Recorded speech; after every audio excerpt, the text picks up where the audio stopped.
Good afternoon, and welcome to the Lincoln City Council meeting of August 29th, 2022. In accordance with LB 898, please be advised that a copy of the Opens Meeting Act is posted at the back of the chamber by the northwest door. Let us all please rise for the Pledge of Allegiance, followed by a brief period of silent meditation. I pledge allegiance to the flag of the United States of America and to the republic for which it stands, one nation, under God, indivisible, with liberty and justice for all.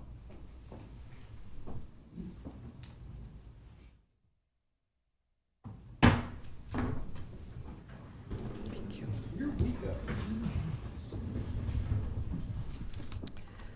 The clerk will call the items listed on the agenda.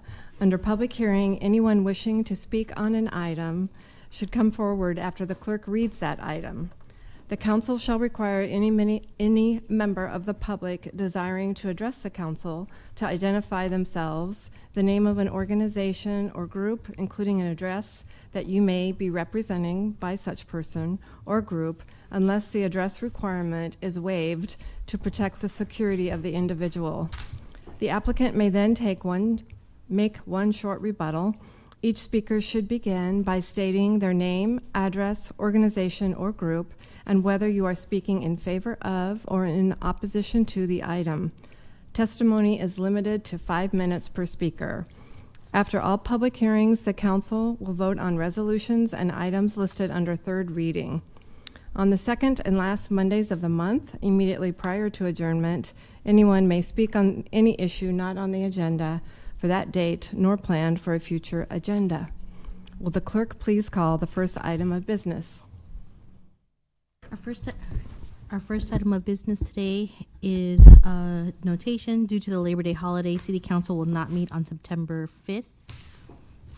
Next up on our agenda would be our consent agenda, sections 1 and 2. Is there anyone here wishing to speak on either items under the consent agenda items 1 and 2? Items 1 and 2? Okay. All right, seeing none, we can move on. We can now vote on these items. Item 1A through 1F was introduced by Shob. So moved. Seconded by Washington. Any discussion? Seeing none, please call the vote. Beckius? Yes. Bowers? Yes. Raybold? Yes. Washington? Yes. Shob? Yes. Ward? Yes. Motion carried 6-0. Next up on our agenda would be section 3, a public hearing liquor resolutions. I'll be calling items 3A and 3B together.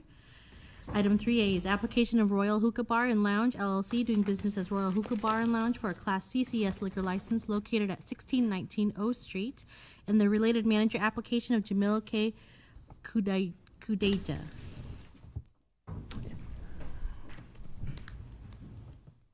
Welcome. Yeah. I'm going to swear you in, so do you solemnly swear or affirm the testimony you're about to give is the truth as you verily believe it to be? Yes. Thank you very much. Would you like to tell us a little bit about your business and the reason for your application? Yes, it is a hookah bar. We will be selling hookahs and Mediterranean food. There's been a lot of diversity in Lincoln since the genocide that happened over in the Middle East. There's been a lot of diversity here, and a lot of people I know, they smoke hookahs and they like to go somewhere to just hang out, and I think this is a perfect opportunity for them to go hang out. And I think with liquor it would be just another thing to add for them to hang out and do. Okay, thank you. Are there questions or comments? Councilwoman Washington. Thank you for coming down this afternoon. I just have one question. I saw that it's a hookah bar, restaurant, and cigar lounge. Yes, it's mainly just hookahs. We will not be. I don't think we'll have cigars. Okay, I was curious if the cigars would be in a separate room or. Yeah, no, I don't think we're gonna have cigars. Okay, thank you. Yeah. Other questions for our applicant? Okay, seeing none, thank you very much. Thank you. Next, I'll be calling item 3C and 3D together. Application of Brick and Mortar Investments LLC doing business as Threads Footloose and Fancy for a Class I liquor license located at 12 located at 1222 Peace Street, and the related manager application of Jane E. Stryker. Yep, hi. Do you solemnly swear and affirm that, the testimony you're about to give is the truth as you really believe it to be? Yes. Thank you very much. Welcome. Hi, guys. Good to see you. Yeah. You want to talk to us a little bit about your Sure. event? Looks So like fun. I have been at Footloose and Fancy for 27 years. My husband Matt and I bought the old Swanson Russell building a long time ago. We built 27 apartments, but we left the first floor vacant. And so we are currently doing the build out to move our store across the street. So we'll be our own landlord. But it's been a request that we be able to serve people alcohol while they shop. So that is why I'm here. It's going to be twice the size. We will have a designated bar area, but it's going to be fancy. And it's going to be kind of dark and romantic, but well lit. And we want people just to come and hang out. So that's the plan. Sounds fun. Does sound fun. Birkenstocks and beer. You got it. You got it. Yeah. Bushy. But welcoming. Yes, exactly. Inviting. Questions for our applicant at all? Comments? Sounds great. Sounds fun. you. Very good. Thank you. Thanks for being here. Let's move on. Next, I'll call items 3E and 3F together. Application of Kincaid Brewing Company, LLC, doing business as Beer House Mashler for a Class CK liquor license located at 151 North 8th Street, and the related manager application of James K. Givens. Do you solemnly swear and affirm the testimony you're about to give is the truth as you rarely believe it to be? I do. Thank you. Unfortunately, James couldn't make it today, my manager, but he, this is his third for us in town. He goes from location to location very well, as far as I do as well. Kincaid Brewing is opening a German beer house here in the Haymarket. So we're going to tell some good stories on that. And my dad is helping, who's been a butcher for 50 years, is helping with the sausages.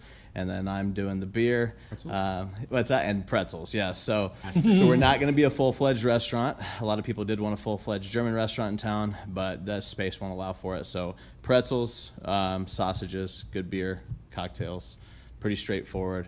Be glad to take any questions. When? Any questions? Councilman Show. Thank you. I'm sorry, madam. That's all right. When? Depends on what you guys vote today. So No pressure. Well played. looking at mid-September, but the sooner the better. If we can get a couple Husker games in there, that'd be really good. So Great. yeah. Great. Fantastic. Any other questions, comments? Okay. Thanks Thanks, so guys. much for being here. All right, we can move on. I'll be calling items 3G and 3H together. Application of Famous Dave's Ribs, Inc., doing business as Famous Dave's for a Class IK liquor license located at 2750 Pine Lake Road, and the related manager application of Jeremy E. Richer. Do you solemnly swear or affirm that the testimony you're about to give is the truth as you really believe it to be? I do. Thank you. Hi. So I've been a previous manager for a few years here in town at a previous concept, and just got new ownership at the Famous Dave's location, and they wanted me to join their crew. And 3.5 months ago that happened, and that's why I'm here applying for that liquor license on behalf of Famous Dave's. Nothing too fancy. Everybody's probably been to the restaurant, so I mean. Good, good. Thank you. We're glad you're here. Thank you. Any questions, comments for our applicant? Good luck. All Thank right, you. yes, Thank thank you. you. Moving on. I'll be calling items 3I and 3J together. Application of Lincoln Dogs Bar LLC, doing business as Unleashed Dog Park and Bar for a Class I liquor license located at 4848 Van Dorn Street, Suite 1, and the related manager application of Penny J. DeLuke. Is there anyone here present that would like to speak on this item? Anyone here on this item? All right. Seeing none, we can, yeah, it sounds really fun, doesn't Yeah. it? All right, Unleashed, okay. Madam Clerk, let's move on. I'll be calling items 3K and 3L together. Application of Chad Vanek, doing business as Velvet Underground for a Class I liquor license located at 2719 North 48th Street, and the related manager application of Chad W. Vanek.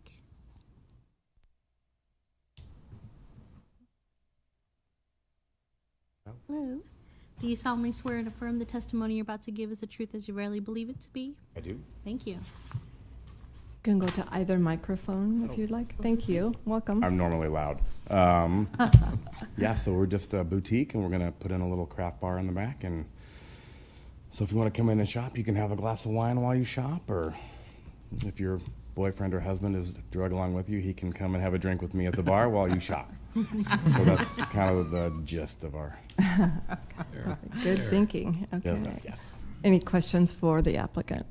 No, but Comments? interesting name. Brings a lot of images to mind. That's what I intended. Come see us.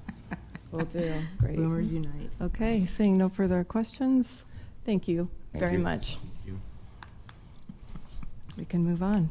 I'll be calling item 3M, application of O and HSP LLC, doing business as Ollie and Hobbs Craft Kitchen for an addition of an outdoor area measuring approximately 58 feet by 27 feet at 2940 Pine Lake Road, Suite A. I'm actually N as well. And I'll read N in. And the related application of Charred SP LLC, doing business as Charred Burger and Bar for an addition of an outdoor area measuring approximately 27 feet by 62 feet at 2910 Pine Lake Road, Suite N. Yeah, we added patios and they're ready to go. So. Great, great. Could you Any state questions or your- I'm comments? Tyler Moore. Oh, Yeah. thank you for that. Thank you. Any questions for Mr. Moore or comments?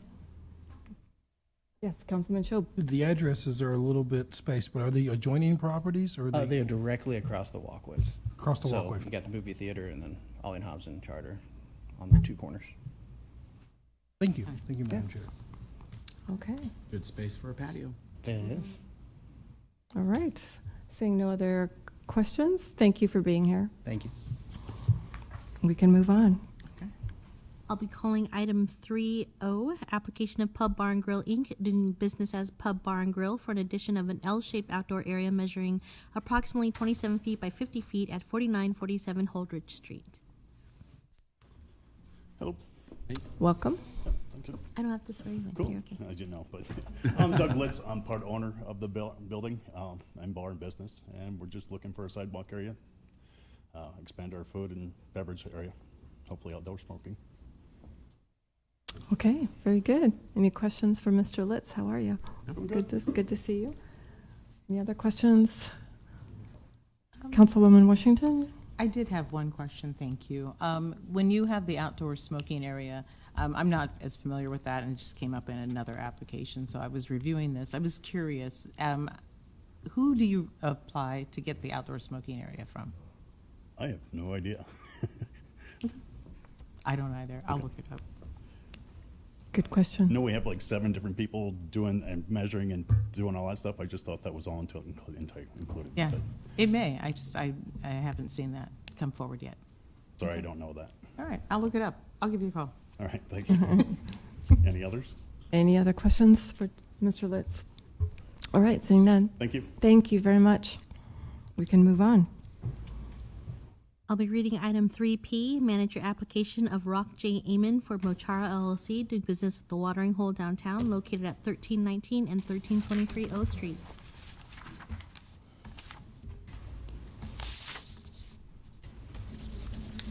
I don't have this ready for this one. Okay. Thank you. Would you like to state your name and address for the record and tell us a little bit about your application? I'm Rock Amon. I live at 840 South 49th Street. Just taking over as the manager of the Watering Hole downtown. Okay.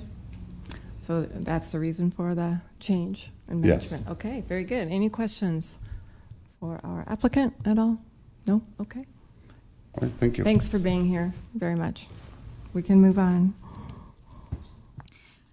I'll be reading item 3Q, manager application of Michael S. Ritter for 1220 Investments, Inc., doing business as Cactus by Venue, located at 5500 South 56th Street, Suite 1. Is there anyone here to speak on this item? Anyone here to speak on item 3Q? Okay, seeing none, we can move on, Madam Clerk. Thank you. I'll be reading items 3R, 3S, and 3T together. We may have in different testimonies, but these are related applications for a related special event. So application of Rhino Dynamics, Inc., doing business Duffy's Tavern for a special designated license to cover an outdoor area measuring approximately 450 feet by 300 feet at 1412 O Street on September 23rd and September 24th from 12 p.m. to 2 a.m. Item 3S is application of Zoo Bar for a special designated license to cover an outdoor area measuring approximately 450 feet by 300 feet at 1412 O Street on September 23rd and September 24th from 12 p.m. to 2 a.m. And item 3T is application of 1867 Bar for a special designated license to cover an outdoor area measuring approximately 450 feet by 300 feet at 1412 O Street on September 23rd and 24th from 12 p.m. to 2 a.m. Perfect. I'm Scott Hatfield from Duffy's Tavern. I am one of the caterers for Lincoln Calling, along with the Zoo Bar and 1867. I'm the only one here, though, so I'm representing the three of us. And I'm happy to answer any questions that you guys might have. Thank you for being here, Mr. Hatfield. no problem. Always good to see you. Thank you, likewise. Any questions? Yes. Councilman Beck, yes. Scott, same setup as years past. It is the same setup. The festival organizers have changed it a little bit. In years past, I think they did Thursdays. There's no Thursday activity this year, so it's just Friday and Saturday. I think the SDL will start at 6:30. The streets will, the event itself, I think, is going to start, the festival, I think, will start at 4 o'clock on Friday and 3 o'clock on Saturday.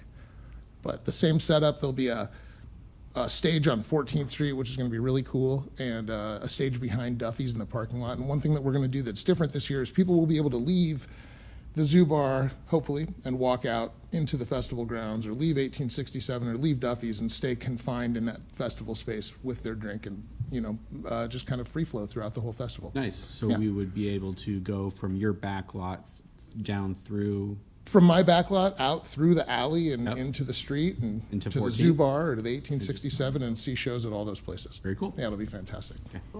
Great. Thank you. Thank you.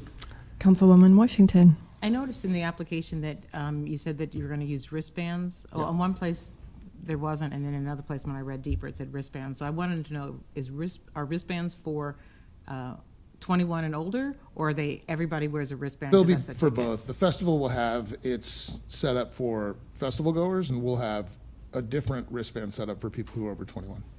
Yeah. Thank you. You bet. Councilman Shob. Thank you, Madam Chair. Help me understand the logistics a little bit. I'm trying to, you said 14th Street, it's the end where the stage will be on 14th and The O? stage will be the same place it is, kind of near Jake's on 14th Street, on the north side of 14th. Yep. Okay, north side. Thank you. That Yep. was what I was, my brain was going on No the L problem. Street side. Thank you. It's going to be great. Agreed. Other questions, comments for Mr. Hatfield? No, Yes. just one last comment. Thank you to Scott and the two other proprietors for making this happen. Because without all of you, loading in to helping Lincoln Calling happen, it would not be nearly as of an exciting weekend. So Well, thank you, and thank thanks. you very much. Thank you, and thanks to the council for allowing things like this to happen. I appreciate it. Thanks so much. Thank you. We can move on. Item 3U, application of D&S Operations LLC doing business as Cigars Lounge for a special designated license to cover an indoor area measuring approximately 40 feet by 40 feet and an outdoor area measuring approximately 9 feet by 103 feet at 800 Q Street, Suite 104 on September 18th from 1 p.m. to 11 p.m. Is there anyone here that would like to speak on this item? Anyone here to speak on item 3U? Okay. All right. Seeing none, we can move on. Madam Clerk. Madam Chair, seeing no one else come forward, I'd like to move approval on these items, the whole alphabet from 3A to 3U. Second. Seconded by Washington. Is that a record? It's got to be. It's close. Lot of It's a letters. lot. A Is there- lot of opportunities to celebrate in our community. Yes, that's correct. Is there any further discussion? Any more comments? All right. Seeing none, please call the vote. Beckius. Yes. Bowers. Yes. Raybold. Yes. Washington. Yes. Schob. Yes. Ward. Yes. Motion carried 6-0. Thank you very much. We're ready to move on. That concludes section 3. Next would be section 4, public hearing resolutions. Item 4A is accepting and approving the report of new impending claims against the city for August 1st through August 15th, 2022. Okay. Is there anyone here that would like to speak on this item? Welcome back. Hello, good evening. My name is Ronald Bonzi, 4434 Calvert. Thank you for having me back so we can follow up on the claim that I had filed with the city regarding the tree in the gutter. Will note that I sent some additional information to the city council email and to the city attorney this afternoon, just with like some pictures of the tree, you know, as it is right now, you know, kind of in its present, you know, state, just to give you an idea of what it looks like. You know, and also, you know, I want to just make clear, I guess, you know, whether the tree is removed or not really, you know, isn't the issue. I guess that's not what I'm ultimately concerned about with today. Just the fact that, you know, I feel like I've given the city ample notice over the years that there's been problems with the tree, and now, you know, I feel like they're responsible. So whether they decide to remove it or not is up to them, but the tree branch did fall in my gutters and damage it. Thank you, and thank you for your follow-up as well. Sure, thank you. We appreciate it. Are there questions or comments? You're fine from the council on this item. Councilwoman Washington. Did. Mr. Ramsey, thank you for sending all the information. I went back and talked to Parks and with the law department, and I did see that there were a number of times where you had called in on that tree, and a number of reports where the arborist came out and said the tree was healthy. And that pin oaks, that was the name, that's the variety of tree, that the pin oaks can be very healthy and still shed dead branches. So I recorded each of those. I also noted that in your request, you'd asked for $500, and the bill that you sent to support that was only for $317. Yep. So there was a discrepancy there. Yeah, I apologize for that discrepancy. I did address that in the email this afternoon as well. So when I initially filed the claim, I guess to be perfectly frank, I was a little like upset, and the additional money, my wife had just planted a flower bed with some new flowers and stuff underneath, you know, that area of gutter, and it like subsequently was completely washed out. So I can, you know, obviously I can see that that's a very arbitrary, you know, that extra amount is very arbitrary, but that is where that additional amount comes from. Thank you for explaining. Other questions for Mr. Bonzi? Are you good, Councilwoman? Okay. Any other questions or comments at this time? All right. Thank you. Thank you again. Yep, thank you. Okay. Anyone else here that would like to speak on this item? Item 4A, pending claims. Anyone else? Okay. Same. Yes, Councilwoman. Madam Chair, I was just thinking for the record, could we have maybe Forestry come forward Sure, and explain? Because we've seen the reports, but I don't know that we've made them public. Thank you. Yes, of course. Thank you, staff, for coming forward. Adam Klingenberg for City Lincoln Forestry. Thank you for coming forward. Councilwoman Washington? I just wanted you to sort of walk through the record. I know he had said that there were many complaints he'd filed, and when I looked at the record, I could see that they went back a number of years, 4 or 5 different complaints, and please don't feel a need to like read a dissertation, but if you would just review each of those complaints and what was the result of the inspections. From my notes, I have that back in 18, we had the call-ins. That's when they started. The concern was for a large tree that was dangerous. I do not have notes on that one. I had another call for 4/11/19, trees cracked driveway and sidewalk. And this time it says third time. This is the third time called, needs to be removed. And then I have again at 1/13/22, homeowner called, concerned tree is dying. Multiple large limbs dropped out of there. It was assessed then. 1/21/22, tree's healthy. And then the next call in is when the limb fell down. All right. And was the tree determined to be healthy as far back as 2018? Or? To be completely honest, that was not what the call was. The call was specifically cracked concrete, lift driveway, so that's not what we're there for. Okay. So when I got the call for homeowner is concerned tree is dying, that's when I looked at it for the health of the tree. Okay. All right. Thank you. Any other questions? Yes, Councilman Shob, followed by Councilwoman Raybold. I'm sorry, Councilwoman Raybold, Thank you for coming forward. So you got a call that the homeowner was concerned the tree was dying. What's the inspection process look like? How do you determine if a tree is dying or not dying, or what are the criteria to use to determine whether action should be taken?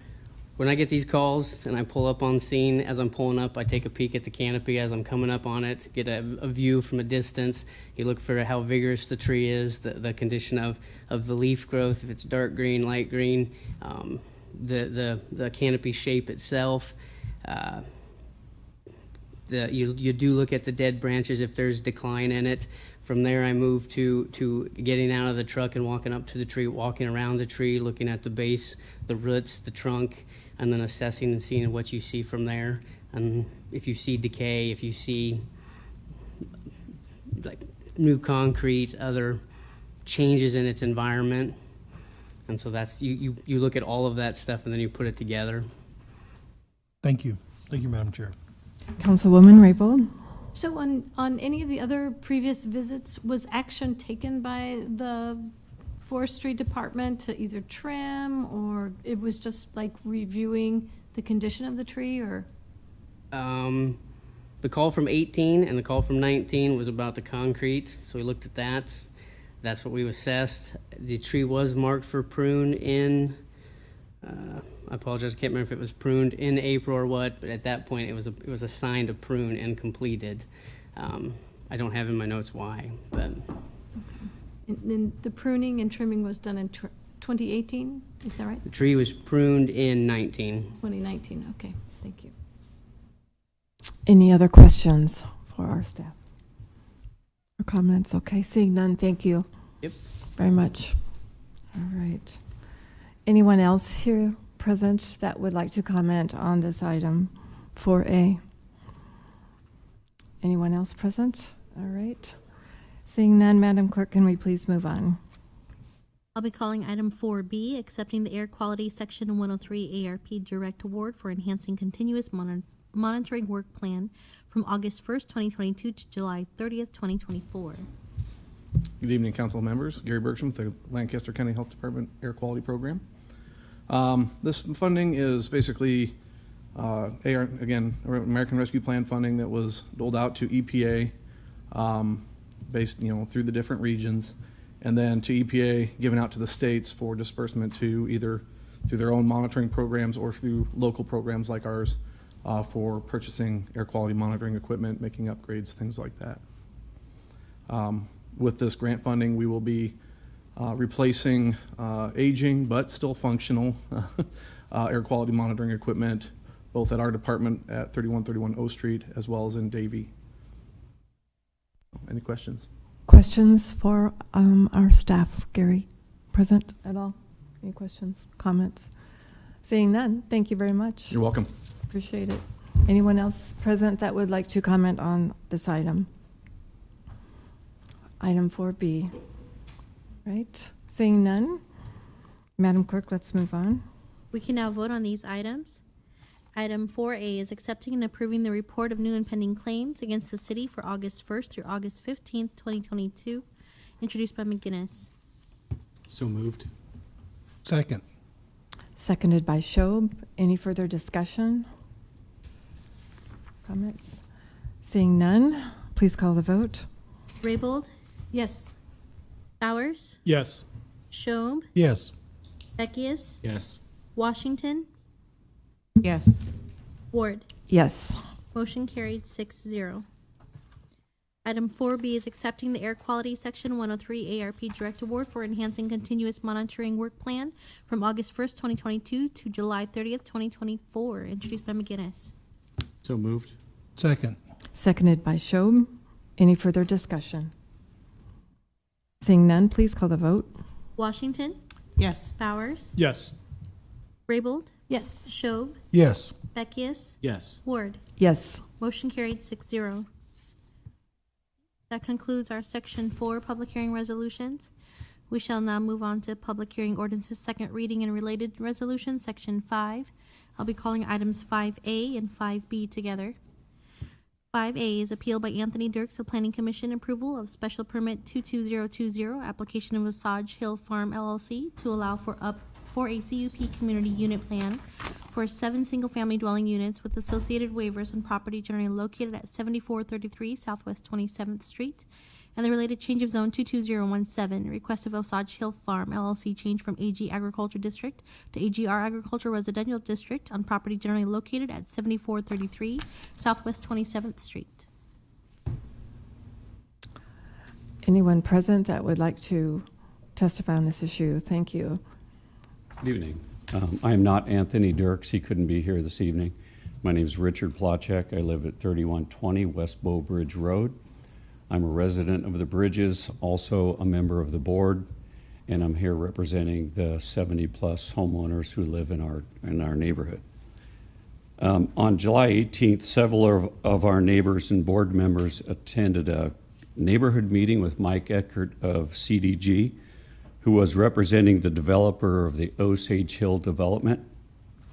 And we learned about a proposed development and expressed our concern about a temporary entrance and the removal of that temporary entrance. If you're not familiar with that, the Osage Hill development includes the temporary access for construction and then removes that temporary access when an alternative access is provided. And which is platted would be a connection to the west from our neighborhood, which is a private development, or a connection from the south from a future development. On July 25th, 2 days prior to the Planning Commission hearing, Anthony Dirks submitted a letter to the Planning Commission outlining our concerns regarding the access for the new development. And essentially what is happening is when the temporary access will be removed for that development when another access point is established, either in our private neighborhood to the west or another neighborhood to the south. So once that temporary access is removed, then the only access to that neighborhood would be through our private development. And recall that our streets are privately owned and maintained, and each year our residents contribute money for panel replacements, joint sealing, and other routine maintenance costs. To help limit those expenses, we limit the amount of heavy loads that come through our development. So we require all residents to use the same trash collectors who only have one garbage truck, and we do that at a negotiated rate. On July 25th, we stated that we oppose the development based on the access being proposed to the Osage Hill development, and we included a proposed solution to maintain that their direct access to Southwest 27th Street, which is the temporary access, remain open until the city annexes and takes over a maintenance of either one of these developments. On July 27th at the Planning Commission hearing, there was no mention of any opposition nor any acknowledgement that our letter had been received. As such, we have filed the appeal and we're requesting reconsideration. So we are requesting to revise the conditions to provide that temporary access until a publicly owned permanent access is provided. Otherwise, we would continue to bear the brunt, potentially bear the brunt and the costs associated with city, county, snow removal equipment, garbage trucks, other heavy-duty equipment going through our property, our streets, to gain access to that Osage Hill development. So we would be bearing the brunt of all of that cost of maintenance. And we believe the proposed interest is changes in the best interest of both developments, and we think it's a win-win for both developments, that they keep that temporary access open until there is a public access to the development. Thank you. Are there questions? Councilwoman Washington. Thank you for coming down. You mentioned a number of times you have private roads. Yes. It's a private development. Is this a gated development? No. Okay. So are people allowed to drive on the streets that don't live in that neighborhood? Yes. Okay. That's correct. Other questions for Mr. Plachek? Okay. Seeing none, thank you very much for being here. Other persons that would like to testify on this item?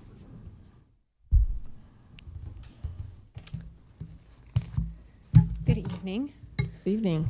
My name is Ann Post. I'm an attorney with Rumboldt Ludke Law Firm at 1128 Lincoln Mall, Suite 300. I'm here today on behalf of the developer, Osage Farm, LLC. I think it's Osage. That's what I keep saying to my client, and he hasn't corrected me yet. So I can't confirm that, though. So what I wanted to do today is to kind of give you an overview of the CUP and the change of zone that's in front of you, to provide some more context for these conversations, and to lay out the developer's neutral position on this development. So first, what's in front of you, this item is an appeal of the community unit plan. The next item on the agenda is the change of zone. Change of zone is typically before you, as that is an ordinance that requires your 3 readings and a city council vote. A community unit plan is a zoning overlay district that is generally final action at planning council, at planning commission, except as in this case where it was appealed from the planning commission to the city council. So the CUP is a zoning overlay district, and that generally lays out details regarding a site layout of the development, as well as density restrictions on the development. Here, if I can figure out how to zoom this correctly, is a site plan for this community unit plan. Oh, that's brightness. Zoom, there we go.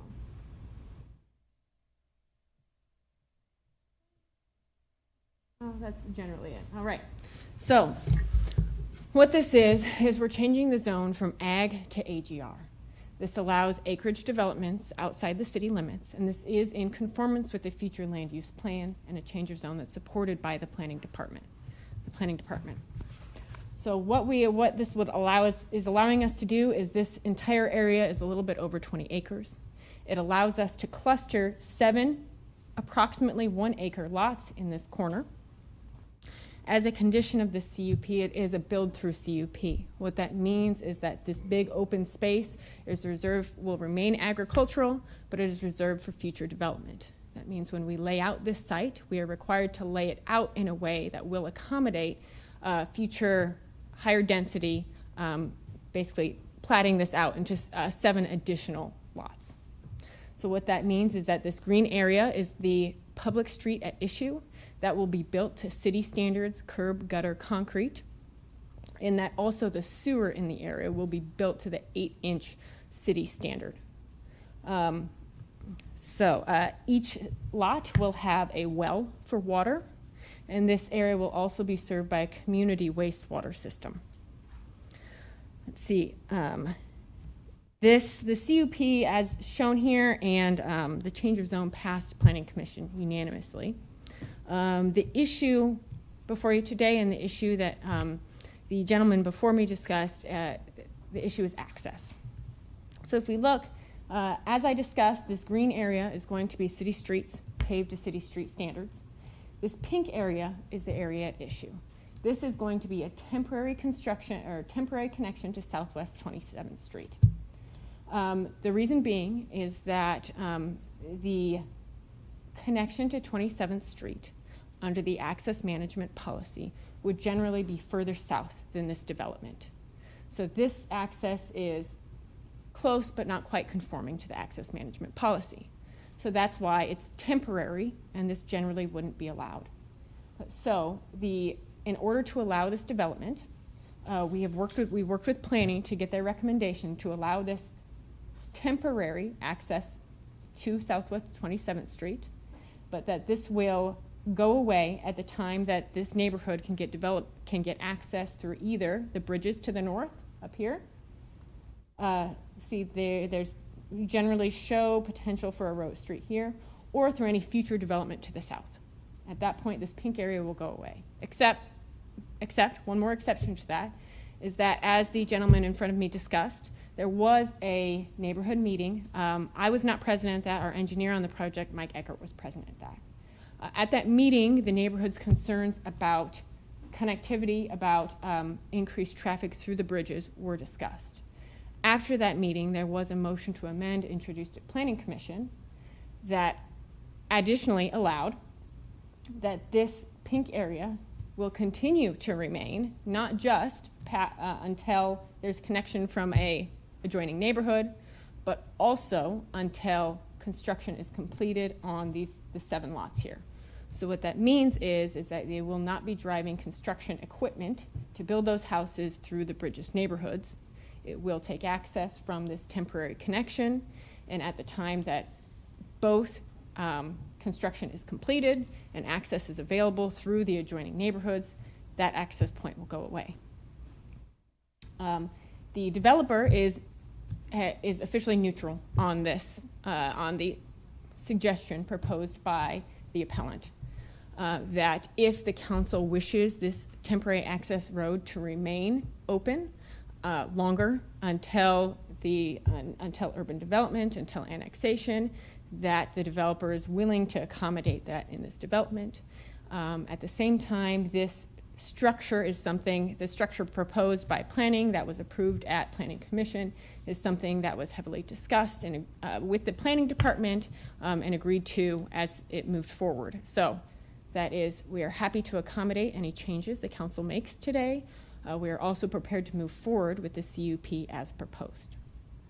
So with that, I'm happy to answer any questions you might have. Questions for Ms. Post. Councilman Beckius. Yes, thank you, Ann. So I just want to make sure I'm understanding this correctly. Your client has proposed the 7 lots highlighted there in green, Yes. along with the green highlighted public streets to be built to city standard. The area in pink is a temporary access point until such time that development to the south or to the Bridges connects the neighborhood otherwise. Correct. Okay. And with the ideology that we don't have a great way to connect now, and that hopefully some of the concerns that I had read from the neighborhood about traffic, especially heavy traffic, Correct. construction traffic, whether we're bringing in concrete forms or we're bringing in lumber, what have you, would probably be using that temporary pink access that Right. we would be seeing now. Okay. Right. Okay, I just And want to make that's- sure I was understanding. That was both generally with the timing that, first, our hope, of course, in this changing housing market, you can never quite be sure, but the hope is that it would be built out by the time any development from the south or north would connect. But also, that's why there was that exception adopted at Planning Commission that no matter what, it will remain open as long as there is construction occurring on these lots. Councilwoman Washington. Thank you, Madam Chair. So, Ms. Post, would you, the build-out portion, so the 7 lots that aren't laid out but are available, so the pink road, the temporary road would stay open for the construction of those as well? No. No? Okay. So So- that, at that point, there'd be a connection. I have this wonderful build-out, if you can see it here. Thank But as you you. can see, and it is anticipated that this is the layout for the build-through. Mhm. What you can see is the additional lots here, additional lots here. And you can see that there is no connection point to Southwest 27th. You're seeing this road ends up in a cul-de-sac. We've still got this road that we anticipate would connect to a development to the south. We've got this cul-de-sac, and there's anticipated that there may be a connection to the Bridges to the west here. Okay. But that road is gone. I see that. Thank you. Other questions? Councilwoman Raybold? Just to Yes. follow up on Councilwoman Washington, so when that additional area of lots is developed, where do the construction trucks go through or to? At that point, so first that area is going to be developed once city utilities are available.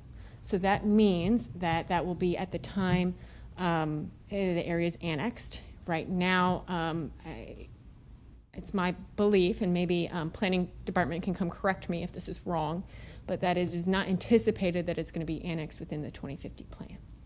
So, but at the time that this is annexed and that higher density zoning is available and the developer is able to build out those additional lots, then traffic would come through the existing development to the south or to the built-out Bridges development. Okay, thank you. Other questions? Okay. Seeing none, thank you very much. Thank you. Appreciate it. Other persons who would like to testify, please come forward. Thank you. Hi, my name is Randy Trainer. I am a resident of the Bridges and also a board member. And just want to make clear one thing, we don't oppose the public easement. We don't oppose access through our neighborhood.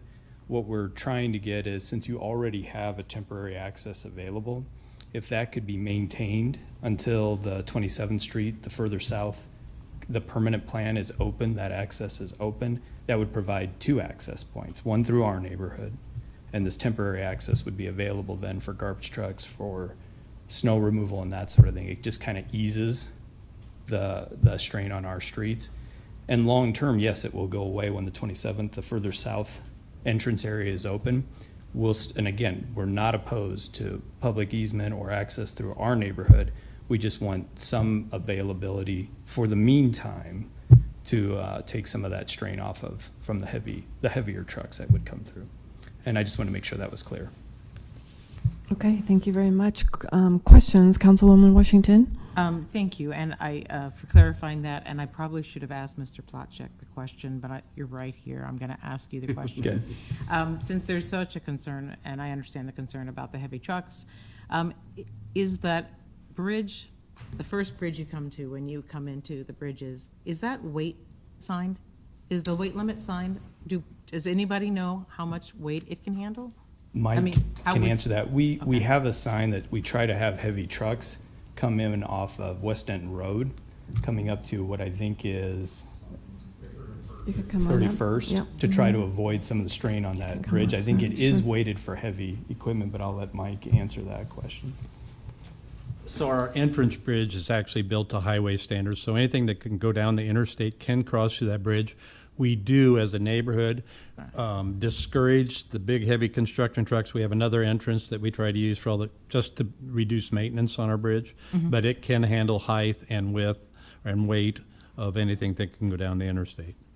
It's somewhat difficult to remind trucks, though, not to come through there, because they come off of Southwest 27th, and that's the easiest access point for them. They have to read the signs to come up of West Denton Road and come a different way. And that comes right through the heart of the development then, if you come through 31st. Okay.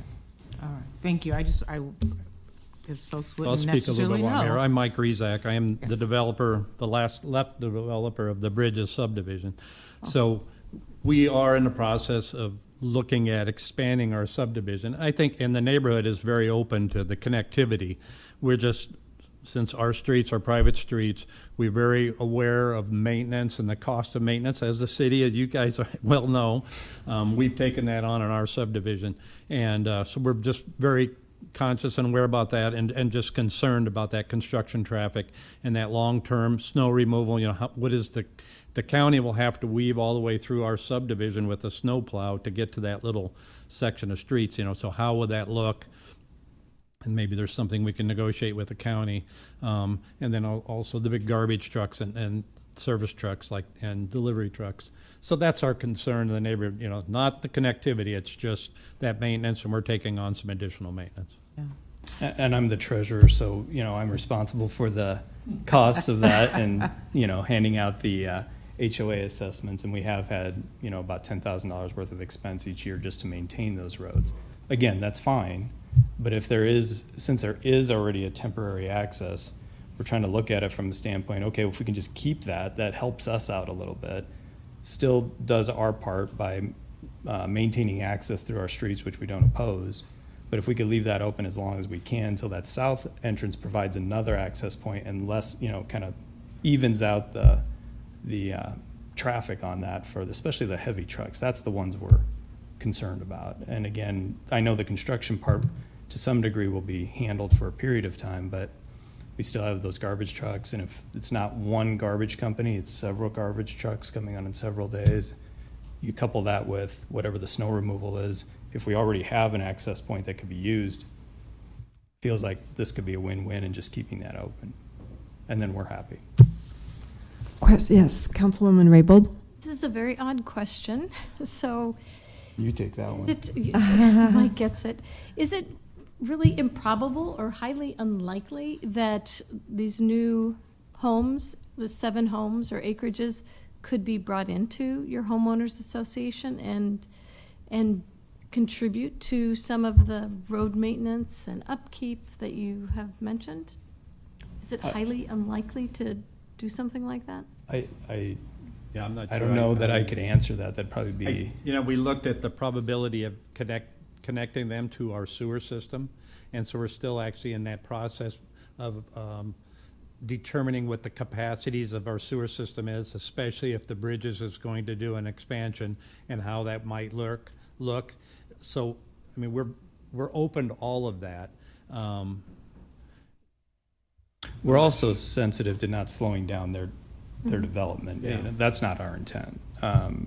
So it sort of depends what their plans are too for that, I think, on a long-term basis. So I know they're moving faster than we can get caught up to be able to accommodate some of those. But again, we're not opposed to those types of discussions. But I think just keeping that temporary entrance open for an additional period of time. The property to the south has also been purchased by a developer, so there will be something happening in the future with that piece of property. So that connectivity through that direction, and then that would probably warrant an extension of the paving of Southwest 27th Street further. And so a lot of things will change as in the next few years, so. Any other questions for Mr. Rizak or Mr. Trainer either? Yes, Councilman Shob. Thank you, Madam Chair. Gentlemen, thank you for coming forward. Ms. Post referred to an amendment that was presented after your community meeting. Are you guys aware of that amendment? Have you had a chance to discuss it as a group? So I think the amendment from the Plan Commission is to keep the entrance open through final occupancy, so that would handle that construction traffic, which we are very appreciative of that. It was just our concern is, okay, how it's from a snow removal standpoint, is county snow plow gonna weave through our whole neighborhood to go plow the snow in that last little pocket of homes? How will that look? So I believe what we're asking for is the council consider an amendment to that amendment to maybe extend that period for a little bit longer until the city comes out there and annexes that property, or there is another public entrance through that property to the south. Yeah, to be clear, I don't think that we're planning that it has to be annexed for that to go away. If the south development, if that access point opens up, that's fine. That just gives us another spot. I understand. I think the definition of temporary is where we're kind of hung up. Yeah, right? that's the tough part, yeah. Thank you both. Thank you, Madam Chair. Councilwoman Washington. Mr. Rizak. Oh, before you leave, we have just a couple more. Another Rizak. question, if you don't. Thank you, Mr. Rizak. Yeah, I am curious. I'd asked about the bridge and whether or not it was whether it's signed. And so I have one more question about the roads. So the roads and the bridges development. So since I know they're private, but the public can have some access to that. Were they built to county standards or city standards? You know, I actually tried. I was the builder team when of the bridges so I wasn't on the developer side. And I actually went back to the civil design group and asked them, okay, what was our reasoning for not making those? And at that time period, back in 07, 08, most subdivisions were going private roadways versus public. Our streets are still built to the city and county standards. We do have rollover curbs, so we don't have the full height curb. We have the rollover curb, which I think the city should utilize more so. So that's the only thing. And then I know at that time that the city or the county, nobody would ever take over the maintenance of our bridge. And I think the subdivision will always maintain would accept the maintenance of our bridge. But other than that, I believe our streets from a width standpoint and construction standpoint and everything are built to the city county standards. So I do believe at some point there will be a petition for the city, I suppose, when the city grows out there, or we work something with the county to have our streets taken over. So I mean, I'm sure that would be something the subdivision would say, negotiate it now, maybe, I don't know. I don't think the county was interested, so. I think my next questions will be for planning. Oh, okay. Thank you. Thank you. Thank you very much. Anyone else that would like to testify on this item? Anyone else? Well, Mr. Carey, We would love for you to come forward. Thank you.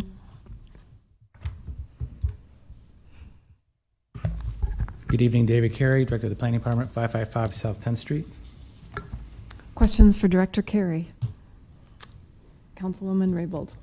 Tell us a little bit more about the amendment that planning has agreed to.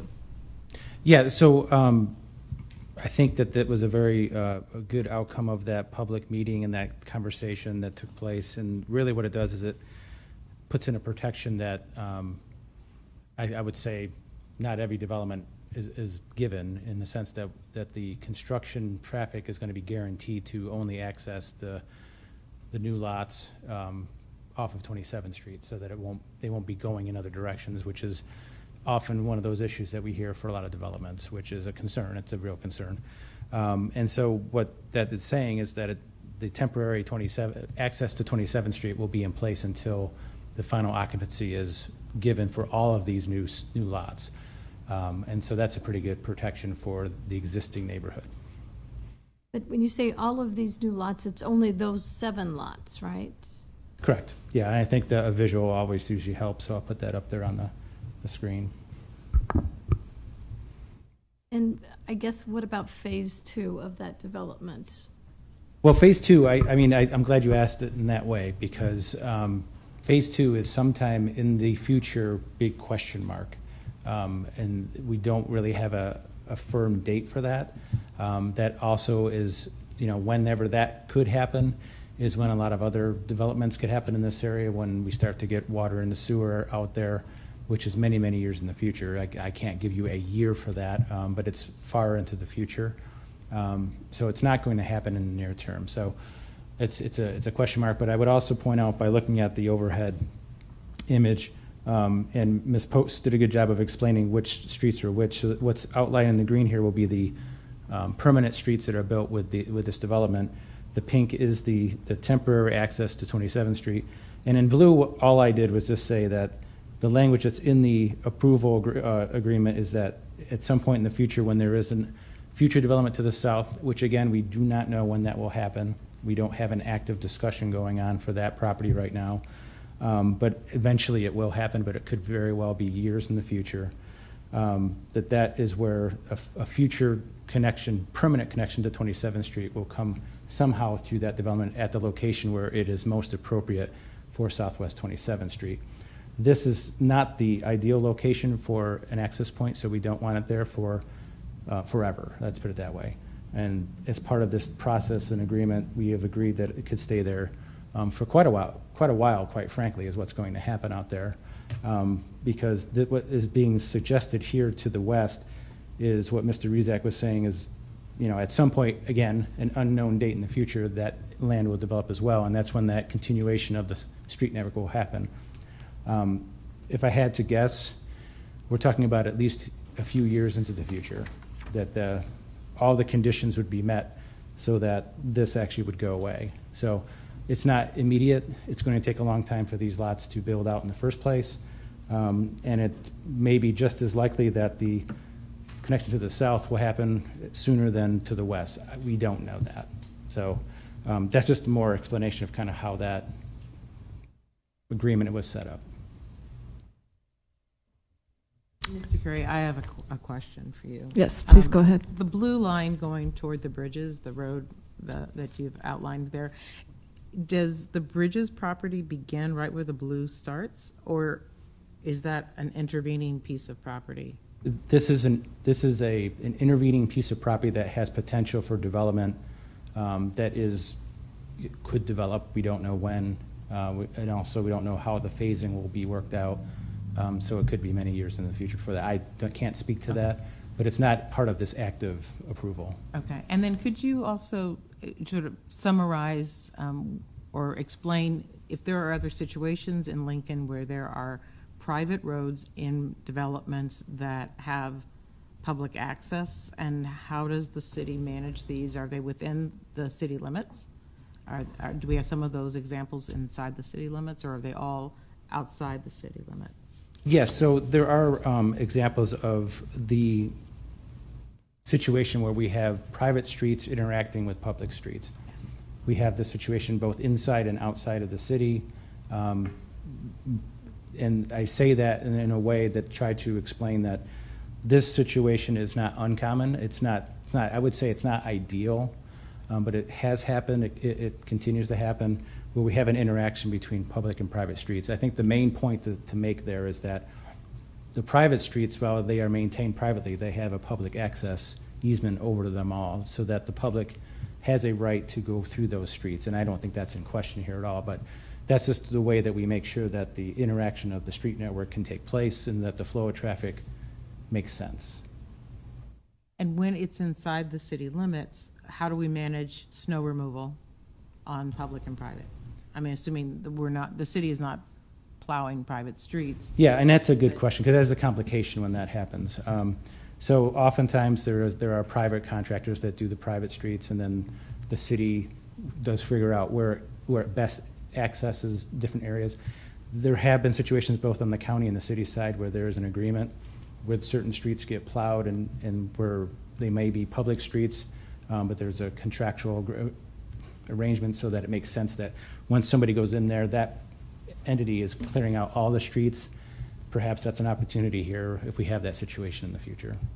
Thank you. Councilwoman Raybold. So David, the blue area going towards the bridges, that's for a future street. Who's responsible for building that future street? And is it a public street? And does it, of course, have to be built to our standards? So it's on that visual as a conceptual. Mm-hmm. That is not necessarily where it's going to be there. It's just to represent that there is going to be a future street network when this land to the west develops. And so there, in some form or fashion, we'll make a connection there like we do with other situations like this to make sure that there's a street network that makes sense. So it is a vacant piece of property right now. It is likely, the understanding is that it will develop in some form in the future. We don't know when, but the likelihood is that there are going to be a lot of lots out here compared to what's there today as far as the potential for development. So it is going to change out there over time. And so the 7 lots that we're talking about this evening, and even the 14 when they have a full build out, quite frankly, is going to pale in comparison to the other development that's going to happen around here. Ultimately, and it's not very soon, but it's ultimately going to happen. Ultimately, the responsibility for building out that street is the developers. Correct. Sorry, I didn't answer that part of your question. That's right. And to And whether it's whether it's public or private, that's not determined yet. either way, it would be built to city standards, no Yes. matter what. Okay, great. Councilman Shob. Madam Chair. Mr. Button. Thank you, Madam Chair. Mr. Carey, thank you. My questions are a little bit, how temporary is temporary? What type of material will be used for this temporary street? I think that's a better question for the applicant as far as what's been discussed for that, but typically it's not probably likely, it would be set up so that the drainage will work, but will not be a curb and gutter, permanent concrete type of situation for this piece of access road. And when you say it'll be maintained until all the construction's done, and you use the term years, you weren't specific, and I appreciate that because we don't know in this economy, but would it maintain until, because how temporary, and would they go in and actually bulldoze it, cut it out at some point before or after? Do we have you have any ideas? And this is all nebulous here. You can't really give me solid answers on this one. I think it's a good point to reiterate what we mean by temporary, because there's 2 different things going on here. This temporary access point will remain there under 2 conditions. There has to be one of these other connections out first before it can be removed, and it'll stay there until these 7 lots are fully constructed. So there's 2 different Okay, do that again, yeah. moving parts there. So But all the other houses get constructed, but the other 2 connections are out there, it still it stays. still remains, correct. Good? I'm good, thank you. Okay, all right. Thank you. Any other questions for Director Carey? Okay, Thank seeing you. none, thank you very much, Director. Anyone else present who would like to testify on this item? Anyone else present on this item? Okay. Seeing none, Madam Clerk, we can please move on. I'll be calling item 5C, Street and Alley Vacation 22006, application of Adam Gillian to vacate the east-west alley generally located between 2nd and 3rd Streets from Lincoln Street and Showers Street, Cheney, Nebraska.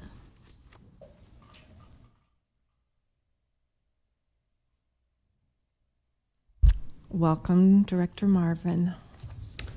Good evening, Dan Marvin, Urban Development, 555 South 10th Street. This is an unusual item. It's simply because we have this, what's called extraterritorial jurisdiction authority.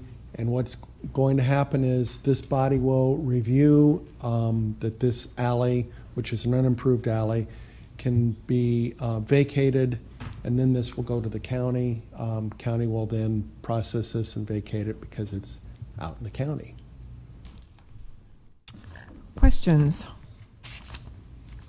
Comments? All right. Thank you very much. Thank you. Anyone else present to testify on this item? Okay. Seeing none, let's move on. I'll be calling item 5D, change of zone 22022, application of Tom and Tina Arciaga to change the zoning designation from H3 Highway Commercial District to I1 Industrial District on property generally located at 1555 Yolande Avenue. Is there anyone present to testify on this item? Anyone present? Director Carey, can you enlighten us? Thank you.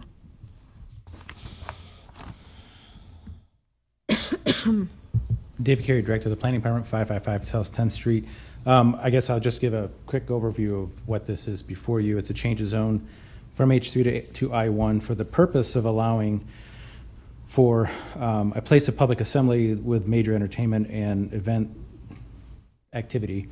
The idea here is to allow for a boxing club to be working here for what is explained to us a void in the Lincoln market that it could have some success. So the only thing that we would say here is that you recently approved a change of zone back in February to H3 from I1, and we're now proposed to go back to I1 to allow for this use. The previous change was at the time to allow for early childhood care. So this opportunity has come along, and so we're supportive of going back to I1. It does make sense in the overall look of that area, and we're supportive of that. And there were no opponents at the Planning Commission, and the Planning Commission did vote unanimously to approve this. And I can try to answer any other questions you might have. Any questions for Director Carey regarding this item? I guess I have a question. I'm not sure if it's you or anyone here, but I guess I'm not that familiar with the use of the boxing concept, but that's okay. I was hoping to ask the applicant more about the concept, or if we had other boxing these types of opportunities in our community. I don't believe that there are specifically like this. This is more of an event center to allow for competitive boxing. So it's different than a gym. Let's put it that way. Yes, that's what I was wondering. I assume so, but thank you for clarifying. Yep. Okay. Any other? Yes, Councilman Beckius. Director Carey, is this property? Oh, I'm going to get it wrong, Mr. Carey, but I believe does Cornhusker Highway in this area have some sort of entryway standard or what have you? Generally speaking, is the department trying to move in this area toward properties abutting Cornhusker Highway or Highway 6 there toward an H designation and not an I designation? Yeah, I remember something vaguely, but could you refresh my memory? Sure. Your memory serves you well. That we have, when we did a 33rd and Cornhusker sub-area plan, clearly that's further to the north and east of this location. That plan does have some recommendations to allow for the entryway along Cornhusker Highway to have a different appearance. This location is not necessarily part of that. Obviously, it's that's interrelated because you're going up and down Cornhusker and you're not, as a driver, you're not necessarily thinking of different locations specifically. So this area doesn't fall underneath that sub-area plan, but it is on the corridor. Just when I was reviewing this application, Director Carey, just looking up and down the Cornhusker Highway 6 corridor there, there's so much intermixing between the H zoning, the industrial zoning, given the history of work and business that has taken place up and down Cornhusker. But the way that I understand this application or the applicant's desired use is that it seems more like a entertainment venue rather than a proper industrial use. And so I didn't know if there was, not on this application, but going forward, room for flexibility along that corridor to move towards an H zoning, but allow, I'm kind of surprised that this use would not be easily accommodated in the H zoning. But yeah, and that's a good comment. We had that discussion. Okay. The use group that does allow this is in the I zoning. So that's the mechanics of getting to the point of approval is making this zoning change. I think just a quick explanation of why it's in the I is the idea is that this type of activity is going to have traffic, nighttime activities. So it's a heavier impact on whatever area you're trying to do this use in. So that's the thinking for being in the I zoning. Okay. I think we can have a very good discussion about whether or not we can find other places for it, but we're not there right now. Okay. Thank you, sir. Yep. Any other questions? Councilwoman Washington? Just because I don't have any other maps up besides the one down there on the screen. What the zoning is on the property just to the west and south. Is that also H3? So, yeah, this, I believe,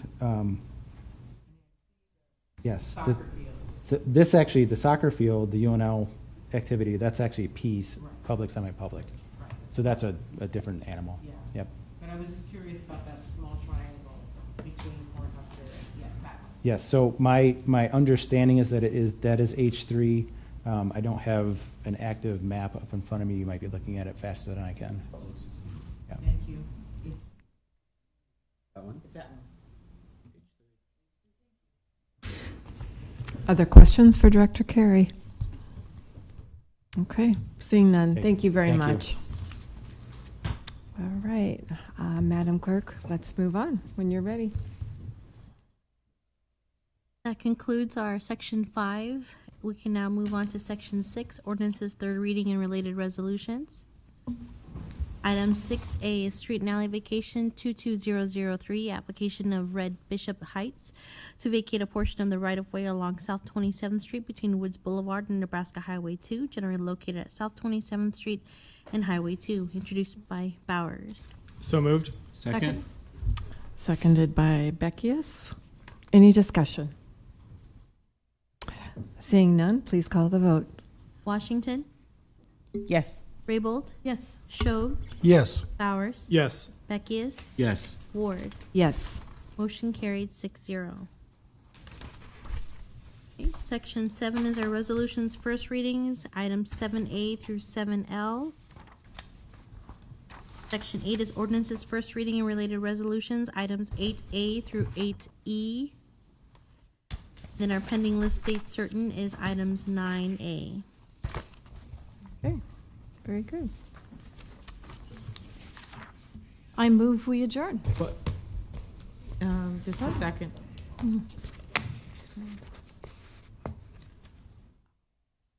Sir, before you leave, did you want to comment to the city council?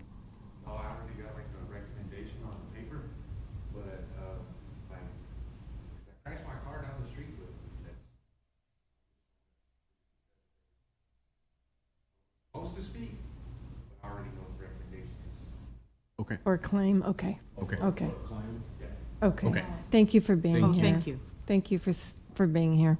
Okay. We do have a second. I'll entertain a motion. I'll second. There we go.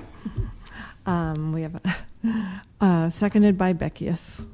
Madam Clerk, could you please call the roll to adjourn?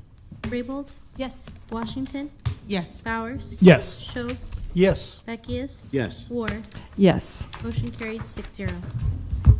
What are We we? we are adjourned. We are- Thank you.